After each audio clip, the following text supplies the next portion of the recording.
Hello दोस्तों, स्वागत है आप लोगों का अपने YouTube चैनल एग्जाम हेल्पर पर। दोस्तों मैं बजरंग रे आप लोगों को स्वागत। दोस्तों आज का हमारा क्लास है पंचायती राज व्यवस्था। जैसे कि हम दोस्तों यहाँ पर जैसे कि हम लोग पंचायती राज व्यवस्था में क्या होता है कि इसको हम लोग स्थानीय स्वशासन के नाम से भी जानते हैं। दोस्तों यहाँ पर क्या है कि हम लोग इसमें सबसे पहले इस चैप्टर को इसलिए यहाँ पर लाए हैं कि अभी क्या है कि बिहार में यहाँ पर पंचायत चुनाव चल रहा है। और क्या करेंगे हम लोग पंचायत चुनाव के साथ यहाँ पर चुनाव के साथ साथ हम लोग इसको देखेंगे तो क्या होगा कि अच्छा समझ आएगा। हम लोग किस तरीके से इसको समझेंगे, चले देखते हैं। सबसे पहले यहाँ पर क्या होता है कि यह जो हमारा पंचायती राज व्यवस्था, यह जो शब्द है पंचायती राज, यह इसकी जो सबसे पहले जो कोई आदमी थे उनका क्या नाम था, जो स्थापना इसका किया था उसके बारे में बोले थे। उनका नाम था रिपन, यानी कि लॉर्ड रिपन का नाम से हम जानते हैं। देखिए उनका नाम था रिपन। वह व्यक्ति थे जो क्या कहते थे कि लॉर्ड रिपन का नाम से हम लोग जानते हैं। और वह व्यक्ति 1882 ईस्वी में 1882 ईस्वी में क्या कहते थे कि आधुनिक काल में, यानी कि आधुनिक काल में क्या कहते थे, वह इसका क्या कहते थे विलोचना किए थे। और वह क्या किए थे कि सबसे पहले मद्रास में, इस जगह है क्या कहते हैं मद्रास में पंचायती राज व्यवस्था क्या कहते हैं स्थापना किए थे। और अगर कहें तो हम लोग पंचायती राज जो हमारी व्यवस्था है उस व्यवस्था का अगर फादर ऑफ पंचायती राज व्यवस्था कहें तो वह हमारे कौन होता है, लॉर्ड रिपन के नाम से हम लोग इसको जानते हैं। और यह व्यक्ति सबसे पहले 1882 ईस्वी में क्या कहते इसकी स्थापना किए थे। उसके बाद क्या हुआ कि यहाँ पर हमारा क्या है कि अनुच्छेद 40 के तहत क्या हुआ कि इसको संविधान में भी रखा गया। लेकिन क्या है कि यह जो हमारा होता है लोकतांत्रिक विकेंद्रीकरण, यानी कि पावर ऑफ डिस्ट्रीब्यूशन, ये जो हमारा होता है इसमें क्या होता है कि जैसे कि देखिए यहाँ पर अनुच्छेद 40 के तहत क्या हुआ कि इसको संविधान रखा गया। और यहाँ पर लोकतांत्रिक, यहाँ पर क्या विकेंद्रीकरण जो पावर ऑफ डिस्ट्रीब्यूशन बोला गया है, इसका मतलब यह होता है कि यहाँ पर क्या होता है जैसे कि केंद्र स्तर पर, राज्य स्तर पर क्या होता है कि हमारी सरकार होती है। और क्या होता है कि उस सरकार के कुछ ताकत को क्या हुआ कि यहाँ पर ग्राम स्तर में रखने के लिए इस तरीका को यहाँ पर क्या किया गया, पंचायती राज व्यवस्था बनाया गया। और इसमें क्या होता है कि लोकतांत्रिक विकेंद्रीकरण का मतलब होता है कि पावर क्या होता है कि यहाँ ग्राम स्तर तक कुछ योजना, यानी कि कुछ पावर क्या होता है कि ग्राम स्तर के लोग भी यूज कर सकते हैं। इसलिए क्या हुआ कि मुख्य कारण यहाँ पर अनुच्छेद 40 में क्या हुआ कि संविधान में इसको रखा गया। और इस चीज के प्रस्तुत जैसे कि हम जानते हैं कि इसके यहाँ पर अगर यह सवाल क्या होता है कि पूछता है कि रिपन जो हमारे थे वह कौन थे। रिपन क्या थे कि पंचायती राज व्यवस्था के जनक के नाम से हम लोग उनको जानेंगे। उसके बाद क्या होता है कि यहाँ पर अनुच्छेद 40 में इसको रखा गया। लेकिन इससे क्या था कि जिस समय हमारा आज़ादी हुआ, यानी कि यहाँ पर भारत स्वतंत्र हो गया, उस समय क्या हुआ कि यहाँ पर गांधीवाद के जो भी लोग थे, यानी कि गांधी जी से जुड़े हुए जो लोग थे, वह क्या करते थे कि इस चीज़ को यहाँ पर सपोर्ट करते थे कि हाँ यहाँ पर क्या होना चाहिए कि पंचायती राज व्यवस्था भारत में होना चाहिए। लेकिन जैसे B.R. अम्बेडकर वगैरह जो लोग थे वहाँ पर क्या होते थे, कुछ लोग इसका विरोध भी किए उस समय कि नहीं ऐसा नहीं होना चाहिए। लेकिन क्या हुआ कि इसको रखा ही गया। बात जैसे कि देखिए आज़ादी के बाद यहाँ पर कुछ समितियाँ लाया गया, जिस समितियाँ का हम लोग यहाँ पर देखेंगे कि क्या समितियाँ था और किसके तहत क्या यहाँ पर रखा गया था। उसके बाद क्या हुआ कि एक यहाँ पर समिति रखा गया। दोस्तों समिति में क्या था कि बलवंत राय मेहता समिति का नाम था। वो जानते होगा कि बलवंत राय मेहता एक ऐसा समिति है जो हर एक लोग यहाँ पर इसके बारे में जानते होगा। और बलवंत राय मेहता के तहत यहाँ पर क्या कि सबसे पहले अगर बलवंत राय रखा गया तो यह बलवंत राय जो अपना राय दिए उस समय क्या हुआ कि पंचायती राज व्यवस्था बलवंत राय समिति के तहत यहाँ पर सटीक कर गया। और इसी चीज को क्या हुआ कि अभी तक इसको रखा गया। लेकिन हम चलते हैं आगे तक, इसको देखते हैं किस तरीके से इसको रखा गया था। क्या हुआ कि 1957 के तहत क्या हुआ कि एक हमारा यहाँ पर 1957 में एक यहाँ पर समितियां लाई गई, जिस समिति का नाम था बलवंत राय समिति। उस समिति को लाया गया था 1957 ईस्वी में। उसमें कहा गया कि पंचायत में क्या हुआ कि त्रिस्तरीय पंचायत की वकालत, यानी कि कहने का मतलब यह होता है जैसे कि देखिए यहाँ पर क्या बोला गया त्रिस्तरीय, मतलब यह होता है कि देखिए गांव होगा, बोला गया कि पंचायत लेवल पर क्या होगा, देखिए एक यहाँ पर गांव होगा, उसके बाद क्या होगा कि प्रखंड होगा, प्रखंड यानी कि ब्लॉक होगा, उसका क्या होगा मेरा यहाँ पर एक जिला होगा। यानी कि देखिए इसको 3 भागों में इसलिए कहा गया है त्रिस्तरीय पंचायत की वकालत, मतलब कि गांव होगा, प्रखंड होगा, जिला होगा। बोला गया कि देखिए पंचायती राज व्यवस्था का मतलब यहाँ पंचायत के रूप में इसको चुनाव किया जाएगा जो, और उसमें क्या होगा कि त्रिस्तरीय वकालत होगी। कहने का मतलब होता है कि देखिए सबसे नीचा हमारा क्या होगा पंचायत राज में, यहाँ पर ग्राम होगा, ग्राम पर मेरा प्रखंड होगा, प्रखंड के बाद मेरा क्या होगा, जिला होगा। इस तरीके से इसको त्रिस्तरीय बोला गया। उसके बाद मेरा एक और सब यहाँ पर क्या हुआ कि समिति क्या हुआ कि 20 साल बाद आया। वह क्या हुआ कि यहाँ पर इसको हम लोग देख लेंगे इसको कि अगर हो सकता है कि पूछ देगा कि वह कितने साल, फिर दूसरा जो अशोक राय मेहता समिति आया वह कितने सालों के बाद आई। तो ये जैसे कि 1957 में आया, उसका क्या हुआ कि 20 साल के बाद फिर अमीर आया, फिर आ गया। तो यहाँ पर क्या हुआ कि 1957 फिर 67 गया यहाँ की इसमें देखिए, इसमें 20 सालों के बाद फिर यहाँ पर क्या हुआ, दूसरा आ गया, जिसमें क्या हुआ कि उसे भी बताया गया 1977 में जो हमारा समिति आया, उस समिति का नाम था अशोक राय मेहता समिति। यहाँ अशोक मेहता समिति के नाम से इसको रखा गया, जिसमें क्या हुआ कि 2 स्तरीय पंचायत, इसमें बोला गया कि 2 स्तरीय, जैसे इसमें बोला 3 स्तरीय, लेकिन इसमें क्या किया गया कि एक स्तर को खत्म कर दिया, एक स्तंभ को यहाँ पर हटा दिया गया।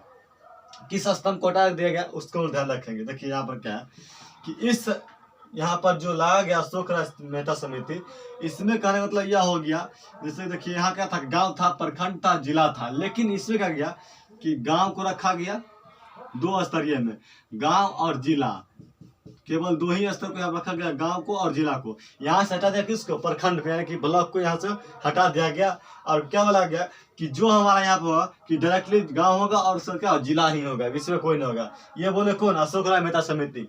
और उसके बाद क्या हुआ कि इसके जस्ट बाद यहाँ पर एक और समिति आया, जिसका नाम था यहाँ पर जीपी के राव समिति, जिसको हम लोग क्या कहते हैं सॉरी, जिसको हम जानते हैं यहाँ पर राव समिति के नाम से भी जानते हैं। और यह क्या हुआ कि हमारा 1985 में आया, यह समिति आया मेरा 1985 में। और इस समिति के तहत क्या हुआ कि ज्यादा बात इसमें क्या क्या नहीं किया गया। और यह समिति की बात तो यहाँ पर क्या हुआ कि फॉलो नहीं हुआ, जिसका इसमें कुछ हम लोग नहीं देखेंगे, यहाँ से ज्यादातर क्वेश्चन नहीं पूछी जाती है। उसके बाद मेरा क्या हुआ कि यहाँ पर एक और समिति है, जिसका नाम था LM सिंघवी समिति। यहाँ पर सिंघवी समिति हम लोग इसके नाम से जानेंगे। और यह हमारा 1986 में। इस समिति के तहत क्या हुआ कि फिर बोला गया कि इसमें क्या होगा, यहाँ पर 2 बातें बोलेंगे, जिसमें क्या पढ़ा था कि संवैधानिक मान्यता देने की वकालत, यानी कि बोला गया यह जो हमारा क्या है वकालत, यानी कि पंचायती राज व्यवस्था है, इसको क्या होना चाहिए कि संवैधानिक मान्यता मिलनी चाहिए। उसको उस समय तो खैर नहीं मिला, लेकिन बाद में जब क्या हुआ कि हमारा देश आज़ाद हुआ, उसको क्या हुआ, इसमें संवैधानिक मान्यता मिला। और इसमें फिर क्या हुआ कि त्रिस्तरीय वकालत, जैसे कि बलवंत राय मेहता समिति में क्या था कि त्रिस्तरीय पंचायत की वकालत, उसी तरीके से यहाँ भी त्रिस्तरीय पंचायत की वकालत के बारे में बात की गई। और यहाँ भी क्या हुआ कि इनसे मिलती जुलती बातें हुई। और इसमें एक बात और वो बोल सके संवैधानिक मान्यता मिलनी चाहिए, तो यहाँ पर क्या बोला गया कि संवैधानिक मान्यता मिलनी चाहिए, तो वो भी हमारा क्या हुआ आगे तक मिल ही गया। उसके बाद इस सारे समितियाँ के बाद क्या हुआ कि यहाँ पर एक बार संविधान संशोधन हुआ। वह क्या हुआ कि 73वां संविधान संशोधन के तहत यहाँ पर क्या 1992 में इसको यहाँ पर क्या हुआ कि पेश किया गया। क्या हुआ 1992 में इसको पेश किया गया। क्या किया गया, पेश किया गया। जब पेश किया गया 1992 में, उसके बाद क्या हुआ कि 1 वर्ष बाद 14 अप्रैल 1993 को इसको क्या कर दिया गया, लागू कर दिया गया। क्या हुआ कि यह जो हमारा संवैधानिक मान्यता इसको लेना था पंचायती राज व्यवस्था को इस समिति के अनुकूल, तो यहाँ पर इसमें जो समितियाँ जिसकी मान्यता यहाँ पर दी गई, उस समिति क्या हुआ कि पेश किया गया 1992 में। क्या हुआ, अगर बात करें कि पंचायती राज व्यवस्था में जो हमारा यहाँ पर कुछ मान्यताएं के बारे में बात चल रही थी, उस मान्यता क्या हुआ दोस्तों कि अगर बात करें किस इसको मौलिक, यानी कि यहाँ पर क्या हुआ संविधान में कब पेश किया गया था और कब इसकी मान्यता मिली, तो यहाँ पर पेश किया गया था उसको यानी 1992 में 73वां संविधान संशोधन के तहत। यहाँ पर 2 क्वेश्चन बन सकती है कि किस संविधान संशोधन तहत, तो 73वां संविधान संशोधन के तहत। और उसका कब, तो 1992 में। अब क्या हुआ कि उसको कब मान्यता मिली, तो मान्यता मिली 14 अप्रैल 1993 में, यानी कि 1 वर्ष बाद यहाँ पर क्या हुआ कि इसको मान्यता मिल गया। और किस तारीख को, तो 14 अप्रैल को। इसीलिए क्या हुआ दोस्तों कि 14 अप्रैल को जब इसको मान्यता मिली, तो हम लोग यहाँ पर एक क्वेश्चन को याद रखेंगे कि 14 अप्रैल को जब इसे मान्यता मिली, तो क्या हुआ कि हर साल क्या होता है कि भारत में 14 अप्रैल को क्या होता है, 14 अप्रैल को आप लोग जानते होइएगा कि अप्रैल में क्या होता है कि यहाँ पर हमारे भारत में 14 अप्रैल को हर साल पंचायत राज की यहाँ पर क्या होती है दिवस के पंचायत दिवस के नाम से यहाँ पर मनाया जाता है। प्रत्येक भारत में यानी सॉरी प्रत्येक राज्य में भारत के जो इस राज्य है वहाँ पर क्या होती है कि प्रत्येक राज्य में 14 अप्रैल क्या होती है पंचायती राज व्यवस्था की स्थापना दिवस, वहाँ पर 14 अप्रैल को मनाया जाता है। और उसके बाद क्या होता है कि संवैधानिक दर्जा दिया गया। इसमें क्या हुआ कि इस समितियां के तहत यहाँ पर पंचायत राज व्यवस्था को क्या हुआ कि यहाँ पर उसको दर्जा भी दिया गया। किस चीज का? संवैधानिक दर्जा दिया गया। और संवैधानिक जब दर्जा दिया गया तो उसमें क्या हुआ कि बोला गया कि भाग 9 संविधान के भाग 9 अनुसूची 11, यहाँ पर हम लोग इस चीज को याद रखेंगे कि पंचायती राज व्यवस्था को कहाँ पर दर्जा मिला है, तो भाग 9 अनुसूची 11 और अनुच्छेद 243 से लेकर के 243 ओ तक इसको क्या हुआ है कि इसको रखा गया है। हम लोग यहाँ इसको जरूर देखेंगे ध्यान से, क्योंकि यह चीज़ हमको क्या हुआ एग्जाम में पूछा जा चुका है कि संविधान के भाग 9 अनुसूची 11 अनुच्छेद 243 से 243 ओ तक इसको रखी गई है। उसका क्या हुआ कि त्रिस्तरीय प्रणाली की मंजूरी, जैसे कि हम लोग देखे थे यहाँ पर बलवंत राय मेहता समिति जो हमारा था 1957 में लाया गया था, इसमें वह क्या बोले थे कि त्रिस्तरीय पंचायत की वकालत यानी कि गांव, ब्लॉक और हमारा जिला यानी कि डिस्ट्रिक्ट के बारे में बात किया गया था। उसको भी क्या किया गया यहाँ पर मंजूरी दिया गया। और मंजूरी दिया गया जब, तो इसको हम लोग क्या किएंगे, मंजूरी दिया गया तो किस चीज को मंजूरी दिया गया था, त्रिस्तरीय यहाँ पर कौन बोले थे सबसे पहले, तो बलवंत राय मेहता समिति। तो बलवंत राय मेहता समिति को ही यहाँ पर ज्यादातर फोकस किया जा रहा है। उसके बाद हमारे एक और है जो कि यहाँ पर है LM सिंघवी यानी सिंधवी सहायता हम लोग नाम से समिति के नाम से इसको हम लोग जानेंगे। उसके बाद मेरा यहाँ पर आता है कि देखिए त्रिस्तरीय तो बोला गया, इसमें त्रिस्तरीय जैसा कि वहाँ बोला गया था, त्रिस्तरीय उसको मान्यता भी दी गई कि आप त्रिस्तरीय रख सकते हैं। उसके बाद यहाँ पर एक और लोचा था, देखिए क्या लोचा था इसमें, जैसे कि देखिए कहने का मतलब यह होता है लोचा यहाँ पर कुछ और नहीं है। जैसे कि यहाँ बोला यह गया कि जहाँ पर 20 लाख से कम जनसंख्या है, जिस राज्य या कहीं जो जगह हमारा होता है जहाँ पर क्या होता है किसी राज्य में 20 लाख से कम जनसंख्या यहाँ पर होता है, तो वहाँ पर केवल क्या होता है 2 स्तर ही होता है। क्या होता है 2 स्तर को ही रखा गया। जैसे कि देखिए क्या 2 स्तर रखा गया, पहला कि मेरा गाँव स्तर हो जाएगा और दूसरा यहाँ पर जिला को रखा जाएगा। क्या रखा जाएगा, जिला को। यहाँ पर क्या किया जाएगा, ब्लॉक को हटा दिया। जैसे कि हम लोग 3 स्तर जानते थे, 3 स्तर में मेरा क्या था कि गांव था और प्रखंड था और उसका क्या था जिला था। लेकिन इसमें से क्या हुआ कि एक को हटा दिया गया, केवल मेरा गांव रह गया और क्या रह गया यहाँ पर जिला रह गया। तो इस तरीके से क्या हो गया, मेरा यहाँ पर केवल 2 स्तंभ रह गया और वही 2 स्तंभ से यहाँ पर इसको केवल 20 लाख जनसंख्या जहाँ हो वहीं पे उसका सभी जगह क्या होगा त्रिस्तरीय ही रहेगा। उसके बाद क्या हुआ कि संविधान में इसमें क्या हुआ कि सीटों का आरक्षण भी दिया गया कि इसका भी क्या होगा, सीट का आरक्षण भी होगा। जिसमें क्या होगा कि सीट का आरक्षण देखिए महिला के लिए बोला गया, संविधान में ऐसा बोला गया था कि महिला के लिए एक यहाँ पर क्या हुआ 1/3 के रूप में यहाँ पर क्या होगा कम से कम सीट रखी जाएगी। लेकिन ऐसा होता तो नहीं है, क्योंकि यहाँ पर राज्य स्तर पर क्या होती है सरकार उस ढंग से अपना नियम बनाते हैं और इसको क्या करते हैं तोड़ भी देते हैं। लेकिन क्या होता है 1/3 के रूप में इसको कम से कम रखा गया था। उसके बाद यहाँ पर SC ST के लिए भी कुछ रखी गई जगह, जो कि SC ST के लिए क्या हुआ कि जनसंख्या के अनुपात के अनुकूल SC ST की जहाँ पर जैसे जनसंख्या रहेगी उसके अनुकूल क्या होगा वहाँ पर उसको सीट की आरक्षण रहेगी। उसके बाद यहाँ पर और एक चीज़ है, देखिए यहाँ पर है कि चुनाव राज्य निर्वाचन आयोग। इस चीज़ को दोस्तों हम लोग जैसा जानते हैं कि भारत में हमारे यहाँ क्या होता है चुनाव आयोग होता है, जो कि क्या करता है चुनाव कराने का कार्य करता है। और चुनाव आयोग जब सेंट्रल लेवल पर होता है तो यहाँ पर क्या होता है कि एक राज्य स्तर पर भी चुनाव आयोग होता है, जिसको हम लोग क्या करते हैं चुनाव राज्य निर्वाचन आयोग के नाम से जानते हैं। और यहाँ पर क्या होता है कि यह राज्य स्तर पर होता है। और इसका क्या होता है कि यहाँ पर देखिए चुनाव राज्य आयोग होता है, इसलिए होता है यहाँ पर कि राज्य स्तर के जो भी यहाँ पर चुनाव होगा उसका चुनाव कराने का कार्य कौन करेगा, चुनाव राज्य निर्वाचन आयोग ही करवाता है। उसके बाद यहाँ पर होता है कार्यकाल, कि इसमें जो हमारे मेंबर चुने जाएंगे उनका कार्यकाल क्या होने चाहिए। यहाँ पर इस बात को हम देखेंगे। कार्यकाल जैसा कि हम जानते हैं कि यहाँ पर 5 वर्ष ही इनका होता है, बट कभी इसमें जैसे कि 5 वर्ष तो है, लेकिन जब कभी यहाँ पर विघटन हो जाती है सत्ता पर, जैसे देखिए यहाँ पर क्या होती है विघटन होता है, तो क्या होता है कि विघटन के बाद 6 माह के अंदर क्या होती है 6 माह के अंदर इसको फिर से यहाँ पर क्या करता है राज्य चुनाव आयोग, फिर से चुनाव करा लेता है, और चुनाव करवाने के बाद क्या होती है यहाँ पर फिर से सरकार बना ली जाती है। लेकिन यहाँ पर एक चीज़ और है, सरकार तो बना ली जाती है, सॉरी यहाँ पर जैसे कि मुखिया लेवल की, जैसे कि पंचायती राज स्तर पर क्या होती है सरकार बनाई जाती है, तो क्या होती है जब यहाँ पर चुनाव करके फिर से सरकार बनाई जाती है, तो इसमें क्या होती है एक बात और, जैसे कि 6 महीना के अंदर बोला गया, लेकिन कभी कभी क्या होता है राज्य स्तर के जो हमारे सरकार होते हैं वह क्या करते हैं इस चीज़ को आगे भी बढ़ा देते हैं और अपने ढंग से वो अपना करवाते हैं चुनाव। उसके बाद क्या होती है कि चुनाव के लिए न्यूनतम आयु, यहाँ पर हम लोग ध्यान देंगे, इसमें क्या बोला गया चुनाव के लिए न्यूनतम आयु। तो यहाँ पर क्या होगा कि यहाँ पूछा हमको गया कि जो कैंडिडेट वहाँ पर हमारे होंगे जो कि चुनाव के लड़ने के कार्य करेंगे उनका न्यूनतम आयु क्या होना चाहिए, तो उनका न्यूनतम आयु यहाँ पर 21 वर्ष ही केवल होना चाहिए। बाकी यहाँ पर चुनाव के लिए मतलब जो वोटिंग करते हैं उनका यहाँ मतलब नहीं है, वोटिंग करने वाले दूसरा लोग हो जाएंगे जो जनता करते हैं, तो वोटिंग करने वाले जैसा कि हम जानते हैं कि 18 वर्ष से होता है। यहाँ पर जो चुनाव लड़ेंगे उनका न्यूनतम आयु क्या होना चाहिए, तो 21 वर्ष होना चाहिए।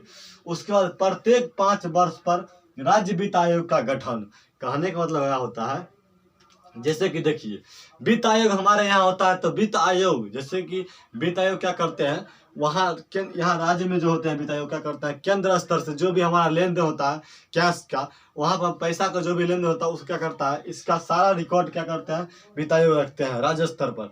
जो कि सेंट्रल लेवल से लेन देन हमारे स्टेट लेवल के जो सरकार करते हैं उनका तो कुछ रिकॉर्ड होना चाहिए ना, तो वही रिकॉर्ड करने के लिए क्या होता है कि राज्य स्तर पर एक यहाँ वित्त आयोग का चुनाव किया जाता है और वह क्या करते हैं यहाँ पर अपना रिकॉर्ड रखते हैं और सरकार से कितना लेन देन हो रहा है सेंट्रल लेवल पर वह सारी रिपोर्ट यहाँ पर कौन करते हैं, तो यहाँ पर वित्त आयोग करता है। और इनका चुनाव कौन करते हैं, तो इनका चुनाव करते हैं राज्यपाल। कौन करते हैं,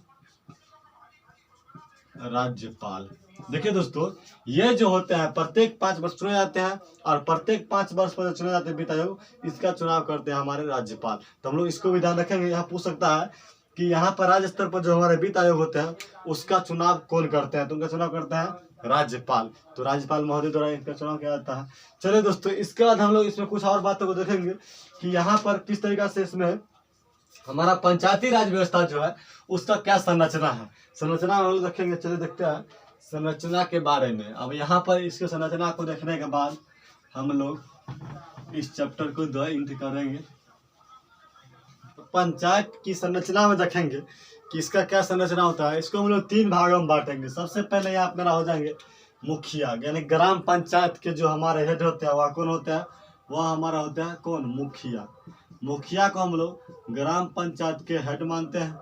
और उसका पंचायत समिति हमारे होता है, इसका हेड कौन होता है, इसका हेड होता है प्रमुख।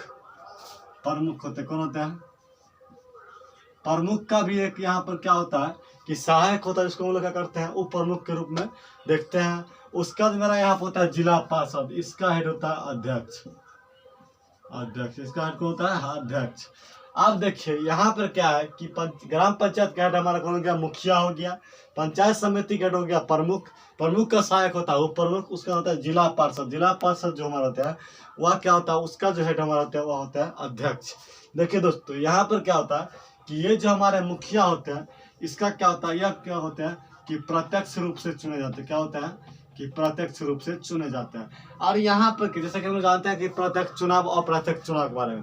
प्रत्यक्ष चुनाव कहने का मतलब यह होता है कि जिसको क्या होता है कि जनता द्वारा वोटिंग करके चुने जाते हैं जो व्यक्ति, उससे हम लोग प्रत्यक्ष चुनाव करते हैं। और जिसको क्या होता है जनता द्वारा चुने गए व्यक्ति द्वारा किसी एक व्यक्ति को चुना जाता है वह हमारा होता है अप्रत्यक्ष चुनाव। उसमें क्या होता है कि जनता को क्या करते हैं, यहाँ पर मुखिया को चुनते हैं अपना वोट के द्वारा। तो मुखिया मेरा क्या हो गया, प्रत्यक्ष चुनाव हो गया। उसके बाद प्रमुख मेरा जो होता है वह क्या होता है, अप्रत्यक्ष चुनाव होता है। इसमें क्या होता है कि अप्रत्यक्ष होता है, अप्रत्यक्ष चुनाव होता है। उसके बाद यहाँ पर क्या होता है, अध्यक्ष भी जो होता है वह अप्रत्यक्ष चुनाव में ही आता है। जैसे कि देखिए अप्रत्यक्ष चुनाव में इसको इसलिए कहा था प्रमुख को कि प्रमुख क्या होता है कि पंचायत समिति जो क्या होता है कि जनता के द्वारा चुना जाता है, और पंचायत समिति के द्वारा क्या होता है यहाँ पर प्रमुख को चुना जाता है। तो इसलिए क्या हो गया, यह हमारा अप्रत्यक्ष चुनाव हो गया। जनता जिसको चुनता है वह प्रत्यक्ष हो गया, और जनता के चुने गए व्यक्ति के द्वारा किसी एक व्यक्ति को चुना जाता है वह क्या होता है, अप्रत्यक्ष चुनाव होता है। और यहाँ पर अध्यक्ष भी वही होता है कि जिला पार्षद द्वारा वहाँ पर क्या होता है, अध्यक्ष चुना जाता है। तो जिला पार्षद का वोट यहाँ पर कौन करता है, जनता करते हैं। तो जनता के द्वारा यहाँ पर जिला पार्षद बनते हैं, जिला पार्षद क्या करते हैं, अध्यक्ष चुनते हैं। तो यहाँ पर क्या, इसका भी अप्रत्यक्ष चुनाव ही हो गया।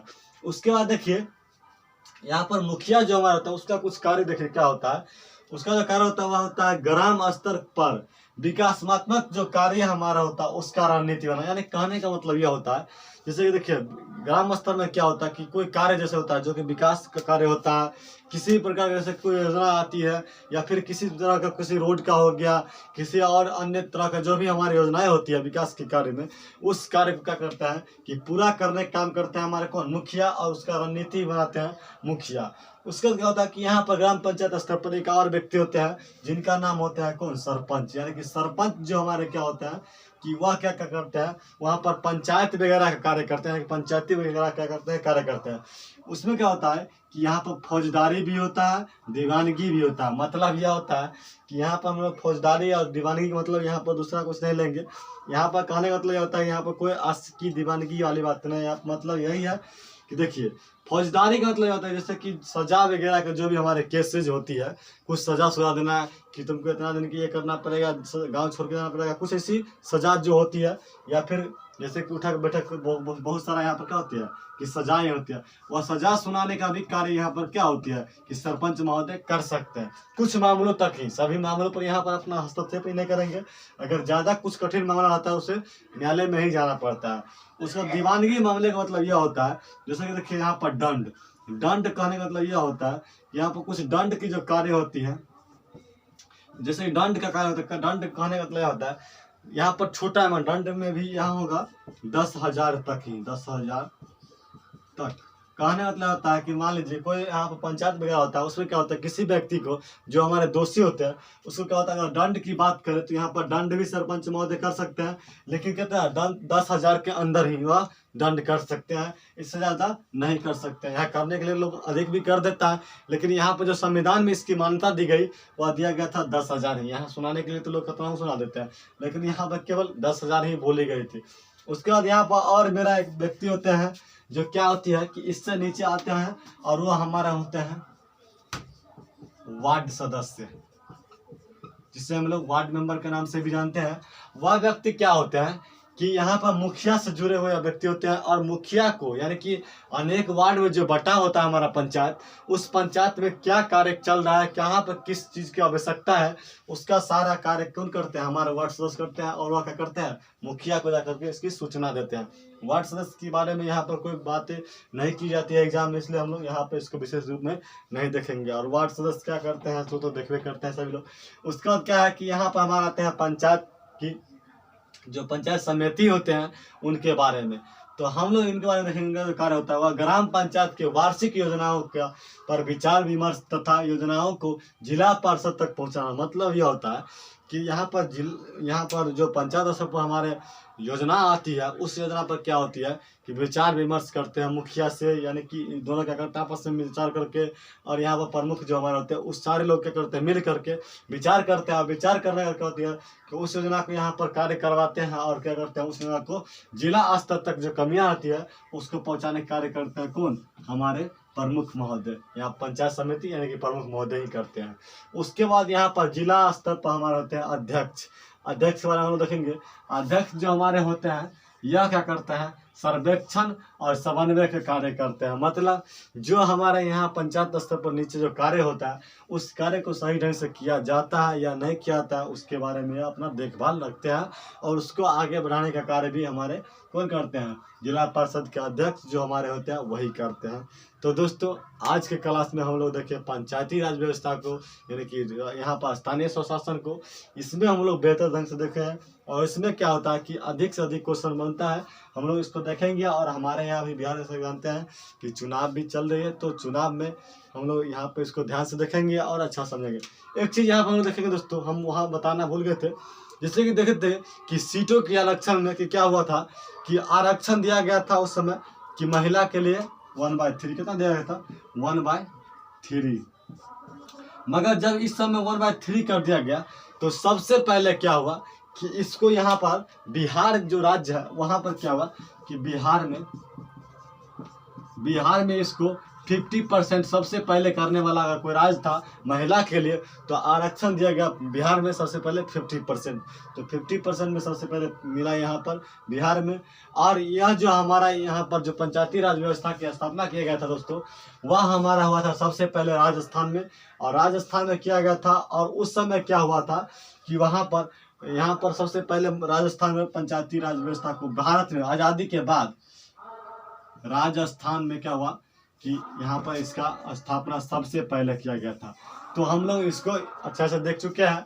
अब जो इसमें क्वेश्चन बन रहा था हम लोग उसको अच्छा से देख चुके हैं। तो चलिए दोस्तों, मिलते हैं नेक्स्ट वीडियो में, तब तक के लिए बेस्ट ऑफ लक।